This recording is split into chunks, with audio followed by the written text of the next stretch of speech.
Hartford to use their rich collections of records and artifacts. So I'm going to share a screen here, and hopefully you can all see it well with some pictures and a little bit of text to go along with my presentation today. So the title is Interracial but Not Integrated: Race and Connecticut's Colonial Churches. And I would like to begin in the place where I begin my book by talking about enslaved African-American woman, Phyllis Wheatley. Phyllis Wheatley was stolen from her family in Senegambia, and in 1761, European slave traders transported her to Boston, Massachusetts to be sold. She was only about 7 years old at the time. The Wheatley family treated her better, far better, than almost all slaves in the 18th century. And she received a thorough education, in fact, a pretty remarkable education for women at the time. But her writing still indicated that she longed for freedom. Wheatley began writing poetry in 1765, and it was often religious in content. Church records indicate that Phyllis was baptized by the Reverend Samuel Cooper on August 18, 1771, at the Old South Meeting House in Boston. Her baptism occurred less than 3 years before the meeting at that church that precipitated the Boston Tea Party. She continued to attend church at Old South on a regular basis. In 1773, she traveled to England, where some of her poetry was published in a book titled Poems on Various Subjects, Religious and Moral. The very fact that we have this image of her, this image is evidence that her experience of enslavement was exceptional. It was not typical for an enslaved person or enslaved woman to have a portrait like this, and much less a book of poetry published. Wheatley was in the late 18th century, and still remains today, the most famous Black Christian from the colonial era. Despite the uniqueness of her experiences and her accomplishments, however, Phyllis Wheatley is metaphorically just the tip of the iceberg in terms of African-American participation and affiliation with predominantly white churches in New England. Thousands of African-Americans and hundreds of Native Americans publicly participated in and affiliated with predominantly white churches in New England and other parts of the North in the 18th century. However, the history of these churches and our perspective of them have been whitewashed. Most Americans think of colonial churches as being entirely white organizations. Historians have known about Phyllis Wheatley and some other Black church members, but they're usually treated as outliers in the narratives of American religious history. Yet most New Englanders worshiped and experienced formal religion in interracial contexts in the 18th century and into the 19th century, before churches gradually segregated and separated along racial lines. New England churches, especially Congregational and Anglican ones, were commonly interracial. Almost wherever there were people of color in New England, they participated in the central institutions of these communities, and this fact alters how we think about New England's history. These churches were interracial but not integrated. The churches implicitly and sometimes explicitly justified slavery and the dispossession of Indian lands. But African Americans and Native Americans' participation in these churches was not passive. They actively sought to remake colonial Christianity and have these churches serve their own interests. So to make these points, I'm going to focus on three interrelated questions in this talk. In what ways and to what extent did African Americans and Native Americans participate in 18th century New England churches? What motivated or caused African American and Native American involvement? What did the participation mean to them? How did African Americans and Native Americans actively shape New England churches and religious life? First, in what ways and to what extent did African Americans and Native Americans participate in 18th century Connecticut and New England churches? Well, interracial worship was more common in New England than has been generally assumed by historians. And I'd like to begin with an instructive example from New London, Connecticut. On the cool fall evening of Wednesday, October 29th, 1738, church members and other congregants converged on the New London Meeting House to attend a midweek lecture service and to witness several baptisms. As many of the town's inhabitants arrived, they took their assigned seats in the high-walled box pews and benches. Church seating was a contentious issue in New London, as it was in many New England towns. A committee determined where congregants could sit and assigned pews based on people's ability to pay rental fees, as well as by factors including wealth, status, age, public service, family connections, gender, and race. As with most services, the congregation sang psalms without instrumental accompaniment and listened to a well-prepared sermon from the Reverend Eliphalet Adams. At each of the previous Wednesday gatherings in October, a child had been baptized. But on this night, an adult named Phyllis and her 4 children named Ishmael, James, Ziba, and Sylvanus were baptized. At the appointed time, we can imagine Phyllis and her children proceeded toward the front of the church, likely descending narrow staircases from the galleries. They walked towards the Reverend Adams, who was both the pastor of the First Church of Christ in New London and the person who held legal title to these 5 enslaved people of African descent. By law and custom, these slaves owed Adams their obedience and lifelong labor. Phyllis stood in front of the congregation. She saw wealthier congregants near her, but if she raised her eyes towards the galleries, she may have seen some of the other Black people or Mohican or Pequot peoples who attended the church. Phyllis made a profession of faith and owned the church covenant, which is to say she affirmed her understanding and belief in the doctrines of Christianity and submitted herself to the oversight and discipline of the church members. She was always liable to be disciplined by Reverend Adams as her master. But now, as a church member, she was also subject to church discipline, including kicking out of the church if need be, by the church members for moral failings. After owning the covenant, Adams baptized Phyllis. Next, Phyllis's children, James, Ziba, Sylvanus, were baptized, as well as Ishmael, who was one of the children of Adams's other slave. Adams promised to educate these 4 children as part of, educate them in Christianity as part of his responsibility as a metaphorical patriarch, a role typically assumed by English masters of bonded laborers.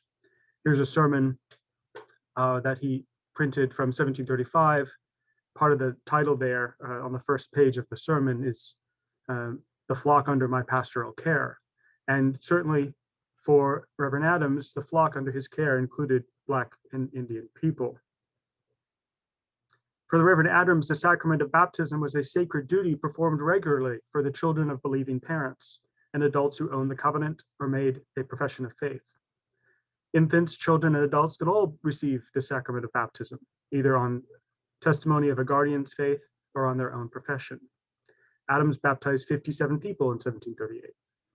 For Phyllis, the meaning and significance of her baptism are unclear, as the historical record provides no access to her words or thoughts. Perhaps Adams used promises or threats to pressure her into being baptized, or perhaps she made the choice to do so herself. Although a minority in the New London Church, Phyllis and her children were hardly the only ones who were not white. In the 1730s and 40s, at least 16 indigenous people and 15 African Americans were baptized at this church. Among the indigenous people were the Mohican sachem, Benjamin Uncas II, and several of his family members. These baptisms were a small but noticeable minority of the hundreds of baptisms performed during this era. People of color from across New England joined predominantly white churches as individuals and in small groups throughout the 18th century. Collectively, they were making these churches more representative of the diversity of British colonial society. As these examples suggest, African Americans and Native Americans participated in 18th century churches in several different ways. They attended services, singing, praying, listening to sermons. They received religious education and catechism classes. They were baptized or had their children baptized. They became halfway members, full members, communicants. Some Black and Indigenous people were married by ministers. Others were buried in church burial grounds. Between 1730 and 1790, before separate Black churches were formed in New England, Black men, women, and children were regularly connected to predominantly white Congregational and Anglican churches. Moreover, Pequot, Narragansett, Mohican, Wampanoag, and other Indigenous people began to participate in predominantly white churches in substantial numbers in the 1730s and 1740s. So in Congregational churches across Massachusetts, Rhode Island, Connecticut, New Hampshire, and Southern Maine, African Americans and Native Americans not only attended, but were also baptized and accepted by white people as members. This map shows you locations of many of the churches that I've identified in the 1730s and 40s that included multiple African Americans or Native Americans through baptism or membership. This map shows you the locations of about 121 different congregations that I found that did so. In many of these churches, Black people continued to participate throughout the rest of the century. So in the period of 1750 to 1763, a little bit shorter time period, I found 100 congregations that baptized or admitted multiple African Americans or Native Americans. During the difficult period of the American Revolution, from 1764 to 1790, I found 75 congregational churches that baptized multiple Black or Indigenous people. So throughout the century, Black and Indigenous people participated in many congregational and also in many Anglican churches.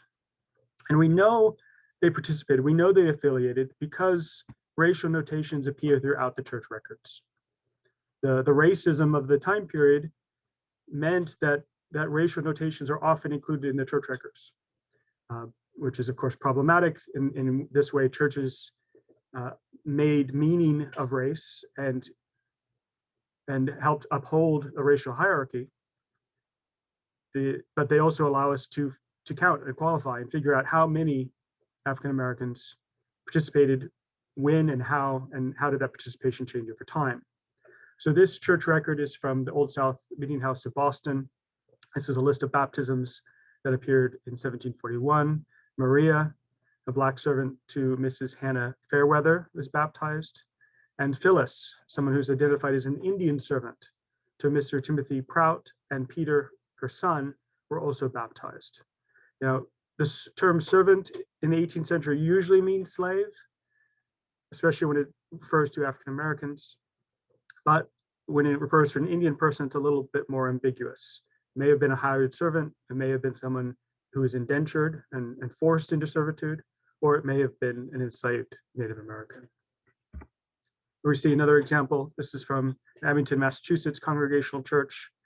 The records there at the very bottom say that, and it's the church minister writing this, December 26th, my Black man, Tony, made a confession of his former evil and sinful life and declared how God had met him and was baptized. In some cases, very few African Americans were baptized in these churches, one or two over several years. In other congregations, more than 10 African Americans may have been baptized in a single year. But even though it was small numbers of people in some congregations, their involvement was still meaningful. It was meaningful to some of the people who participated in it. And in some cases, the small numbers actually reflect a large proportion of the Black residents of a given town.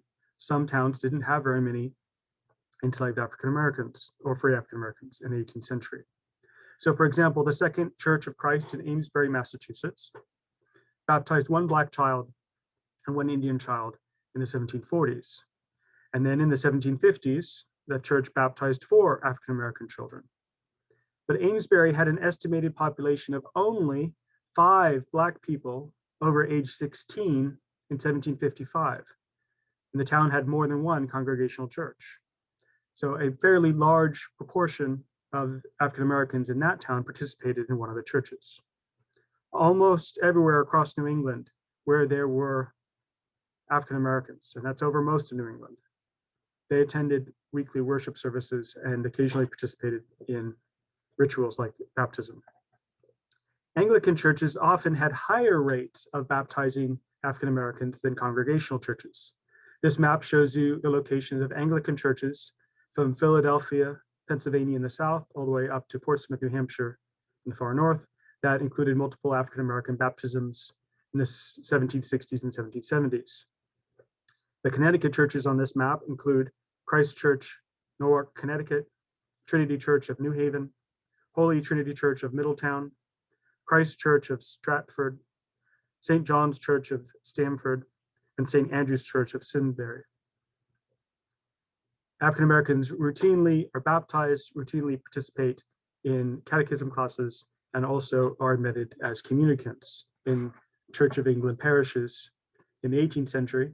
And then when these Anglican churches became Episcopalian after the Revolution, in many cases that affiliation continues.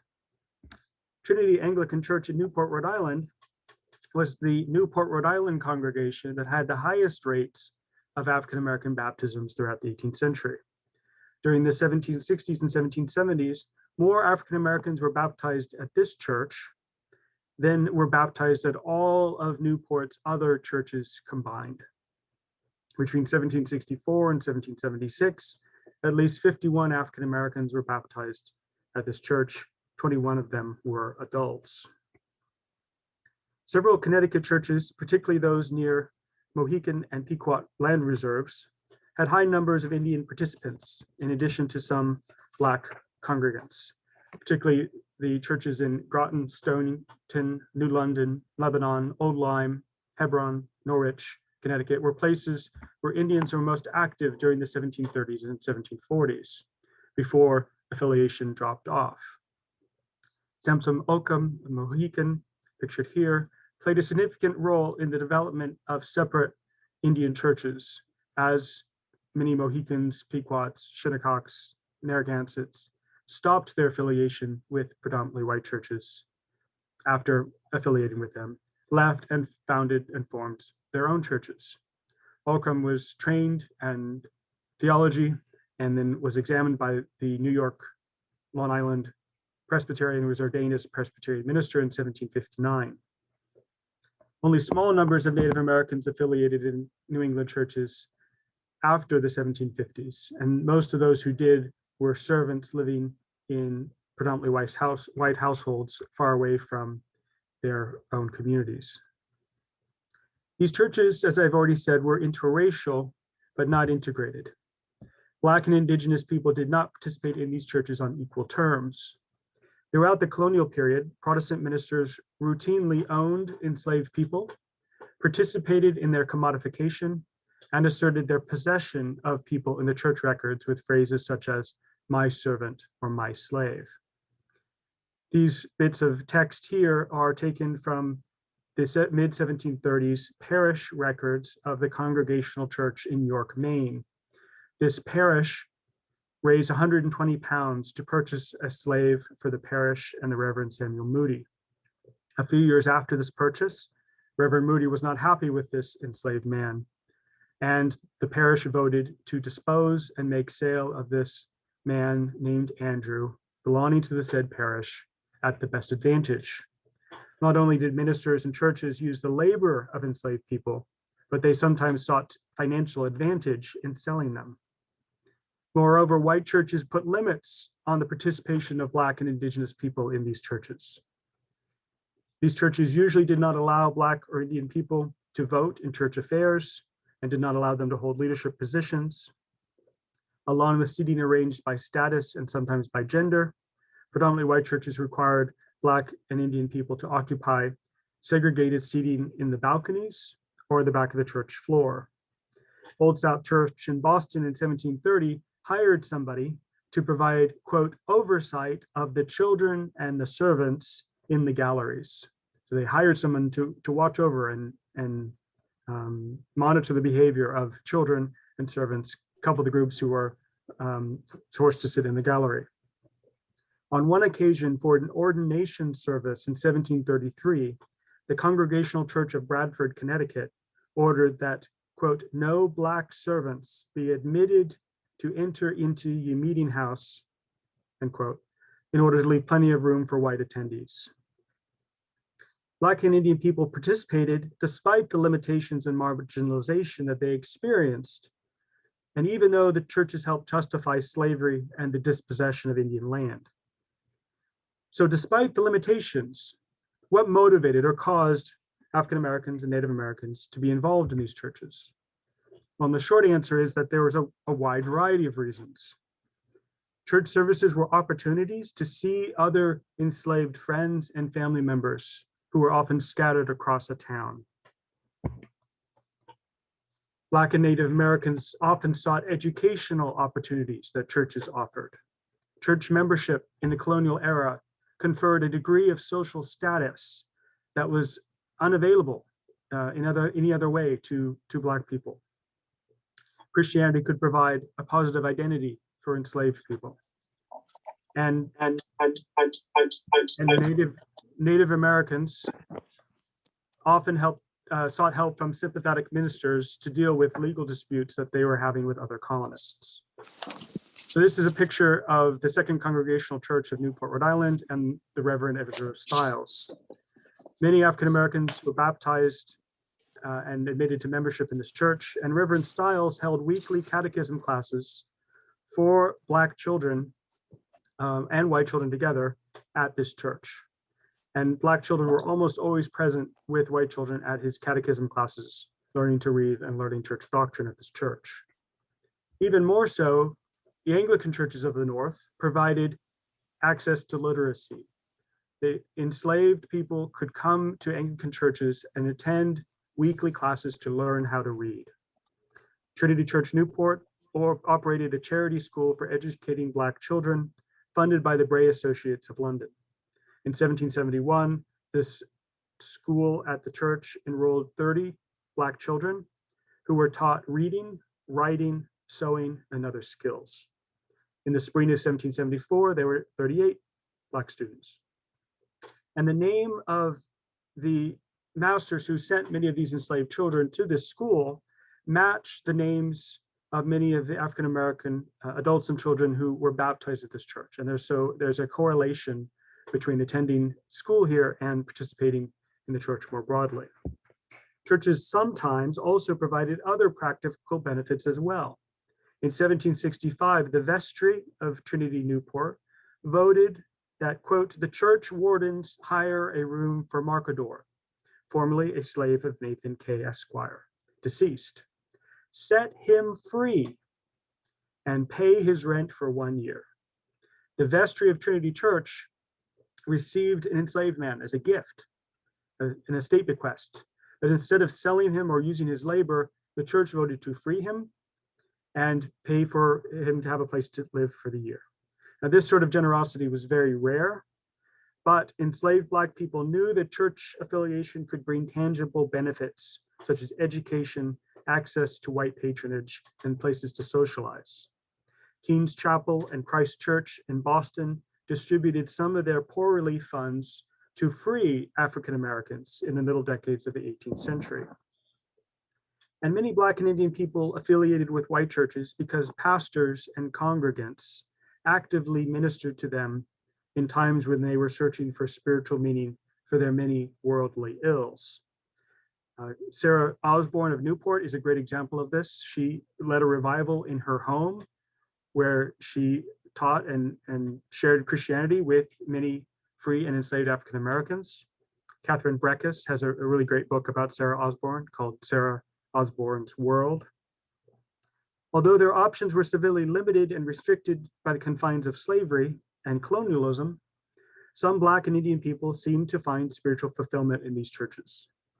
Phyllis Wheatley's private correspondence with another enslaved Black woman, Ober Tanner, often talks about how she found comfort in Christianity. When she was sick, she said that she was comforted, quote, by him who declared from heaven that his strength was made perfect in weakness. In 1773, writing to Englishman John Thornton, Wheatley commented that God was no respecter of persons, being the maker of all. God, she wrote, quote, therefore disdains not to be called the father of humble Africans and Indians. Though despised on earth, On account of our color, we have this consolation. Cuffee Wright joined the Middleborough, Massachusetts Congregational Church in March 1773, following a public profession of faith. Cuffee Wright said, quote, "Christ is precious to my soul. When I am about my calling and business, I find many passages of scripture that comfort my soul. Psalm 119:71, it is good for me that I have been afflicted, that I might learn thy statutes. Sin is grief to me. Christ is precious to my soul," he continued. Statements like these were typical of many Christian professions of the era. Perhaps Cuffee's status as a church member helped convince Cuffee's owner to free him in his will. After he gained freedom, he took the last name Wright and married a woman named Anna. Anna joined the church in 1796, and this is her testimony. Anna expressed gratitude that she was, quote, "born and brought up in the land of gospel light, and my parents gave me to God in baptism," end quote. But she lamented how she had not long neglected to build her faith upon this good foundation. Anna was concerned about her soul and the spiritual danger she faced. She eventually found relief from her sense of sinfulness, as she described it, quote, "The Lord in mercy has, I hope, appeared to me." So lastly, how did African Americans and Native Americans actively shape New England's churches and religious life?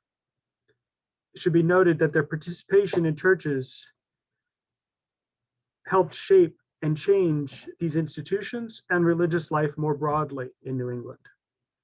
In many ways, this is a story about how colonized and oppressed peoples engaged with one of the major institutions of European colonialism, churches, and in the process, sometimes influenced those institutions and the religious landscape of New England.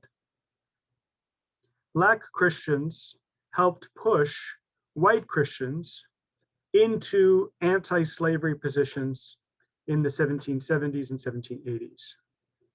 On March 29th, 1754, an enslaved Black man named Greenwich preached against slavery in colonial America at the Canterbury Separate Congregational Church in Connecticut, where both he and his owner attended.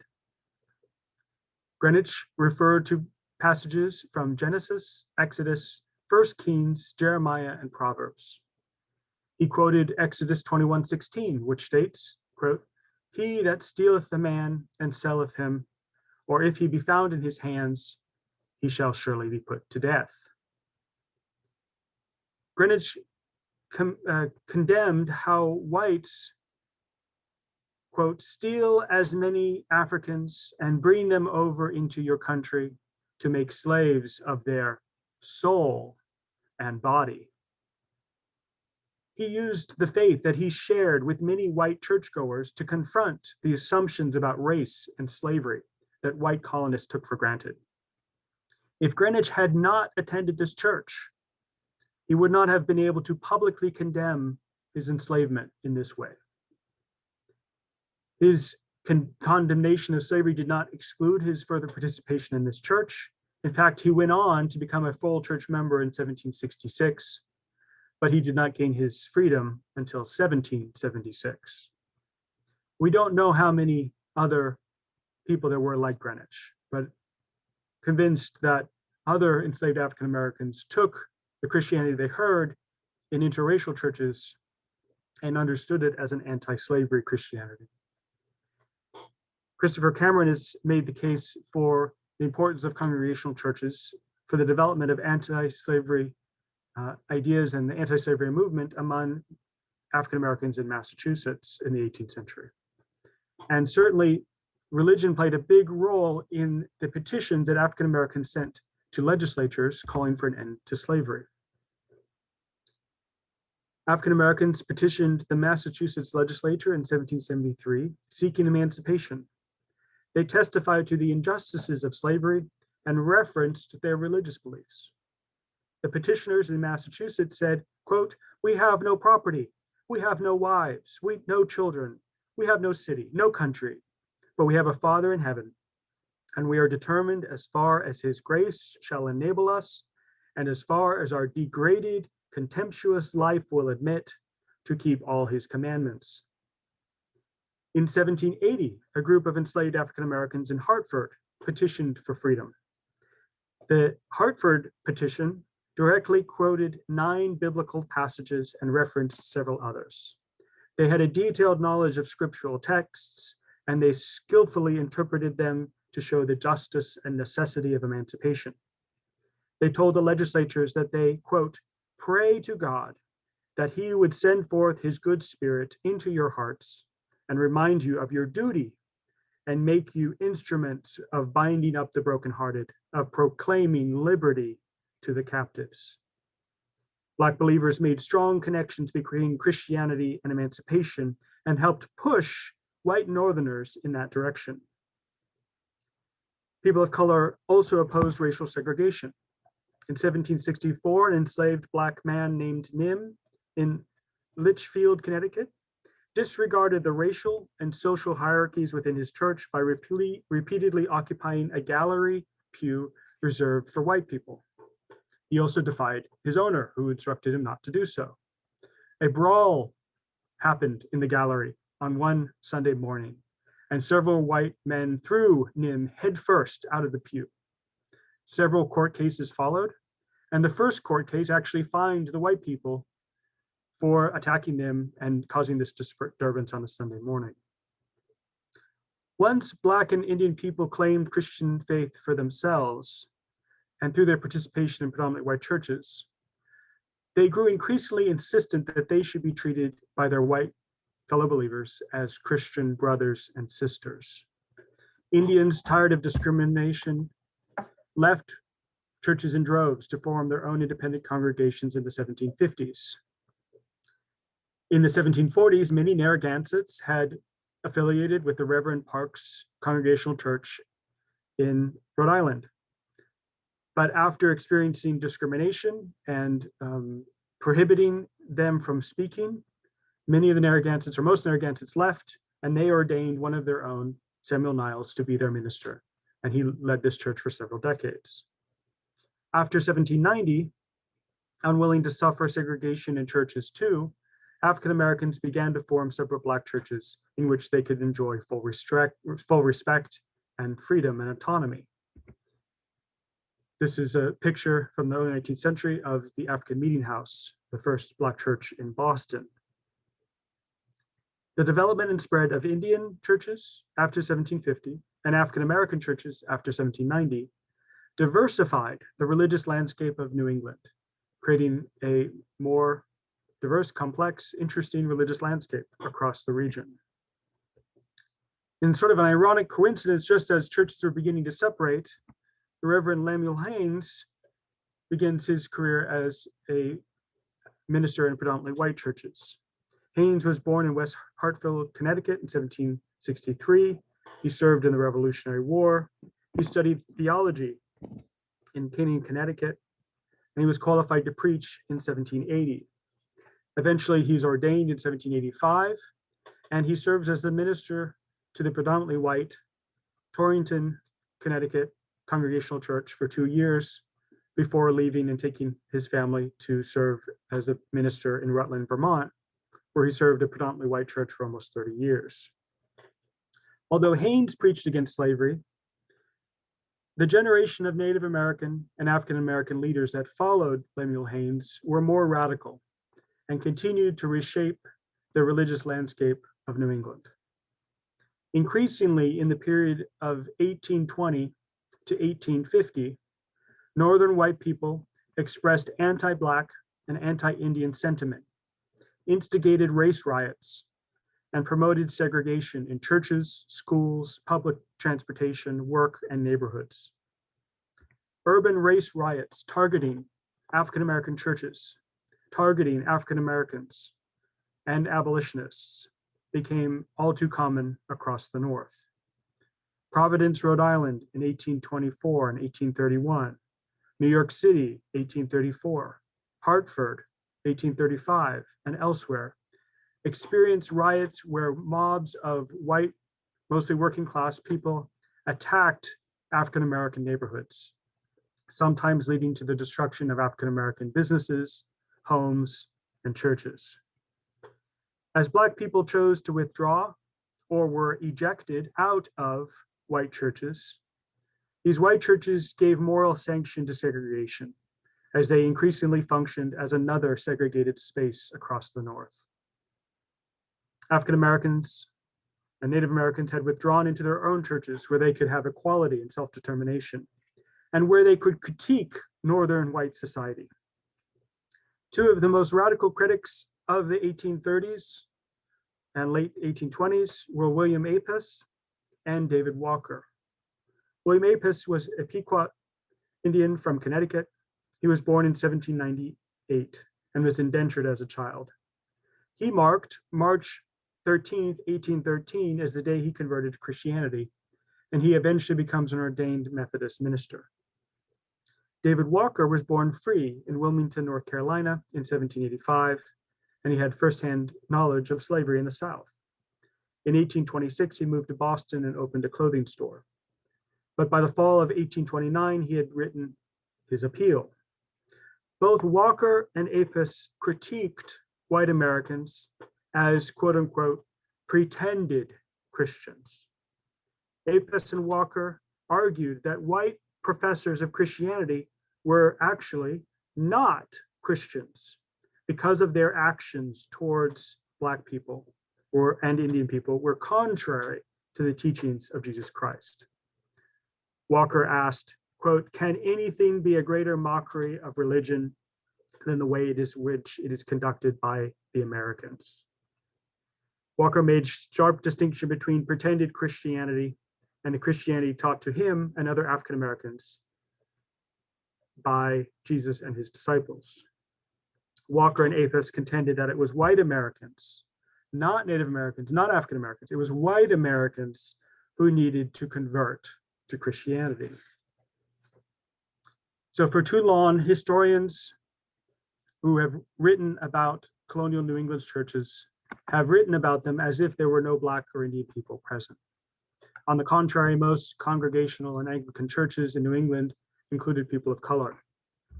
Black and Indigenous people regularly participated in these churches through rituals like baptism and communion, and they reshaped the churches in small and large ways, including the development of anti-slavery Christianity in New England. Slavery and racism were not simply Southern institutions, they're national ones. New Englanders and Northern churches have a history of slavery, racism, and land dispossession that we all need to grapple with. And I hope my book makes a contribution to the process of grappling with this history and its legacies for the sake of our current society and for the sake of future generations. So with that, I would welcome questions, which I think are going to be typed into the chat. I'm also happy to share this discount code that offers 30% off and free shipping if you feel like purchasing my book from nyupress.org with this discount code.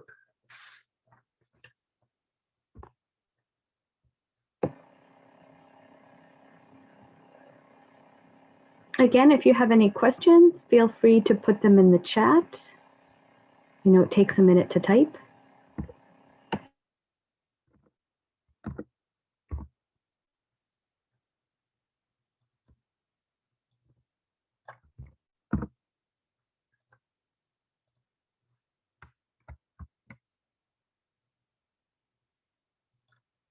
I'll put the discount code in the chat there too, in case it's easier for you to copy and paste it from the chat there. Thank you. I do see a question from Tracy in the chat. She's asking, how do we know how do we know how much agency there was in a Black person owning the covenant? Yeah, that's such a great question. And in many cases, we don't know. It's impossible to know what's going on in all of these situations. I would say that there are some strong indicators pointing in the direction that, at least for some, there is a great deal of agency. Owning the covenant was something that adults did. So it's not like the baptism of an infant, where clearly the infant doesn't have any agency in choosing to be baptized or not. It's adults who are owning the covenant. And in general, these Reformed churches took the practice seriously, that forcing some, at least from a theological perspective, forcing someone to do it would be worse than no value. Forcing someone to engage in this would be quite counterproductive. Now, again, enslaved people don't have agency or freedom. They're in an oppressive system, and so the agency is always going to be limited in some ways. But there are cases, I found cases where enslaved Black adults are affiliating with a church that is not the church where their owner or master are attending. So, for example, there was a couple of African Americans who went to Christ Anglican Church in Boston, and the minister, who really didn't like Congregationalists, was happy to welcome these African Americans to the Anglican Church, and noted in the records that they were owned by dissenters. They were owned by Congregationalists, but yet they had this great Reformation and now were welcomed in as communicants in the Anglican Church. There's another example from Hopkinton, Massachusetts, where an enslaved man owned by a minister decides to go and join the church by owning the covenant of the church in the next town over. And apparently that this enslaved man had a theological dispute with the minister who owned him, and as a result went to the church in the next town over. So there's no way for knowing how the power dynamics worked in many situations. We don't have access to a clear picture of that in many cases, but I found enough examples of agency where I think it can say that there is some negotiation, some choice exercised by at least some people within the confines of slavery. We do have several questions in chat. I'm just going to skip around a little bit. Someone is asking, Christine is asking, why did African Americans and Native people decide to start their own churches? Was there a particular incident? Yeah, they varied place to place. Some cases there is clearly an incident.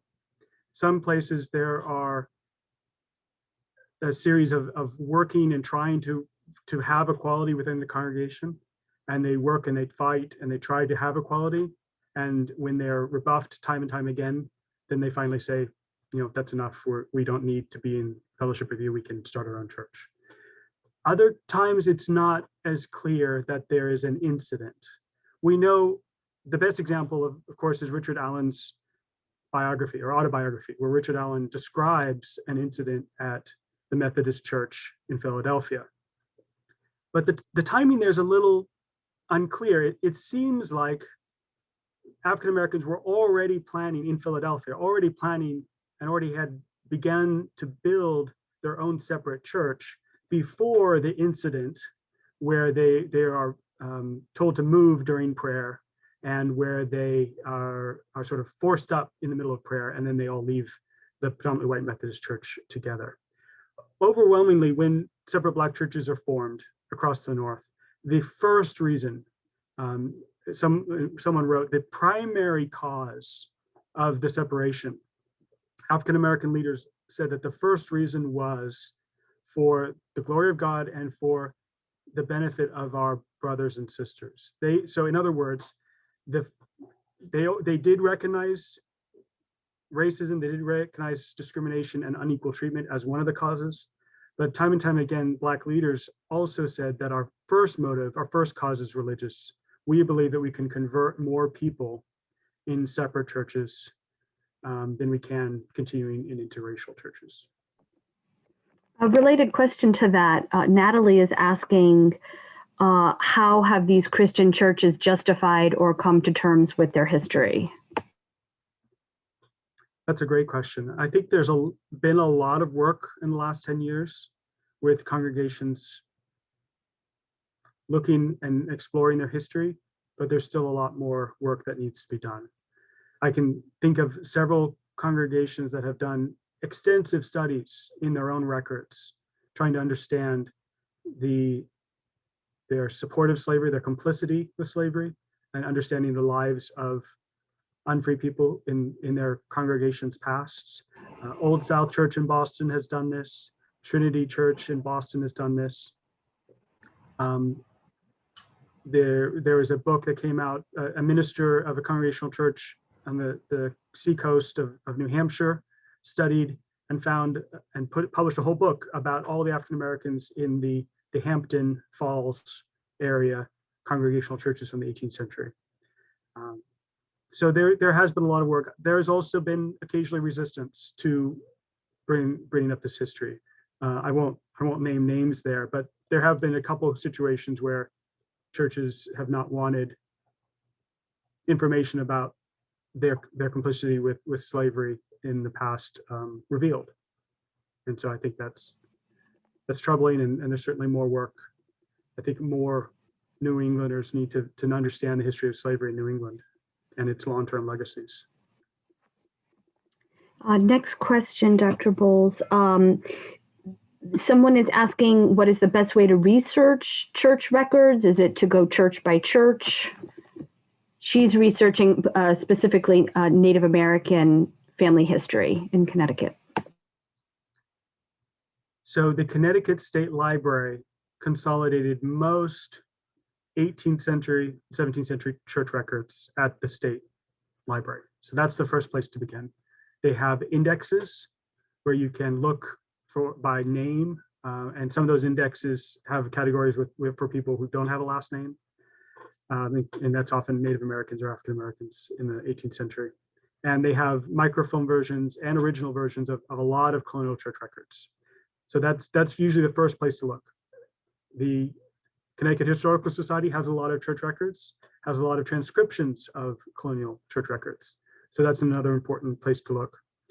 The best book on Native American affiliation with 18th century churches in Southern New England is by Linford Fisher, called The Indian Great Awakening. Linford Fisher is a professor at Brown, and it's a really fantastic book that dives in. The whole book is focused on Native American engagement with Christianity throughout the 18th century and into the early 19th century. So that'd be a good book to go to for that as well. We have a couple of specific questions about Connecticut. I'm wondering if you touch upon it in your book or if you have in your research at large. One is about the Nehantic tribe from Niantic, Connecticut, and another question about, do you have information on Black churchgoers in Fairfield County? I would have to go back and probably for those two cases, I'd have to go back to notes and records to look. I looked at 450 congregations for this book. And actually you sort of just saw a piece of it. The book itself covers the entire North. So it covers Pennsylvania, New Jersey, New York, Connecticut, and the rest of New England. And it includes Congregational, Anglican, Lutheran, Dutch Reformed, German Reformed, Presbyterian, Lutheran, Baptist, and Methodist churches. So I looked at as many as I could. Yeah, that's a big question. I also went where the church records were most accessible and easiest to get at. Sure. And so, I can't remember on the top of my head anything to help with those specific questions. But if you email me, I'd be happy to check and get back to you. My email is at the Oklahoma State website. Actually, I'll just type it in the chat. While you're typing, I'll try to throw out a couple other questions. We just have a few more. One, a couple of people are asking about Quakers or Baptist churches. Were they welcoming to African American or Indigenous people? There's a bit of an irony with some of the Quaker meetings or the Friends meetings. We know that Quakers, Society of Friends, who are some of the earliest white Christians to critique slavery. They're pacifist, they're much more egalitarian, especially for men and women, and they oppose slavery. And they do a lot of work in the North to bring about gradual emancipation and to set up schools for African Americans. But as far as I could tell, they are less interracial than some of the other denominations.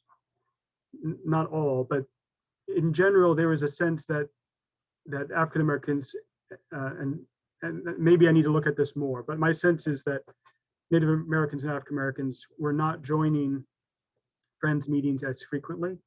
But the main reason why they're not in this study is that I rely so heavily on baptismal lists. And in the 18th century, Society of Friends do not baptize. So it just didn't quite fit in with my approach, using sort of a quantitative study, building off of baptismal records to include the Society of Friends. And there's been a lot of attention on the Society of Friends, a lot of other great books about them. So it just didn't quite fit in my study. I had to pick a limit somewhere, and I decided to exclude the Society of Friends because of their slightly different practices and because they were well covered by others. And I also didn't include the small number of Catholic congregations that were in the North. Although I've been told that some of the Catholic congregations in Philadelphia and elsewhere did baptize African Americans. I think we have one final question. Matt is asking, did the parishes that welcomed people of color into their pulpits as priests and rectors continue to be open and inclusive? And were other persons of color called to that same parish in later years? I'm thinking that question might be in reference to Lemuel Haynes. There are a few African Americans at this sort of crucial turning point between the American Revolution and the antebellum time period. A few African Americans, particularly on the outskirts of New England, northern New England, Vermont, New Hampshire, where African American ministers make a fairly long career preaching to mostly white congregations. But that seems to have been a moment in time when that was possible, and then sort of decreased in possibility. And after you move into the era where there's more segregation, Lemuel Haynes gets fired, actually, and we don't know exactly what happened. It may have been because of his politics. He was a Federalist, and Democratic Republicans were growing in influence in the area. But there's some sources that suggest it was because it was no longer, as the congregation was trying to become more respectable in the later decades, that they didn't want a Black minister any longer. But so he gets fired. And I think there's a sense that as you move into the antebellum period, African American and Native American pastors are not welcome in white congregations in a permanent way, and that they minister to Black and Afro-Indian and Indian congregations exclusively. One exception to that would be sometimes Black or Indigenous ministers could attract a large crowd.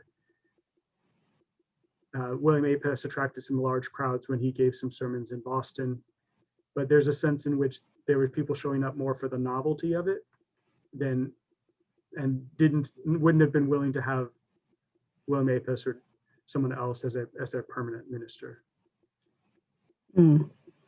Well, that's our questions for today. I want to thank you very much, Professor Bowles,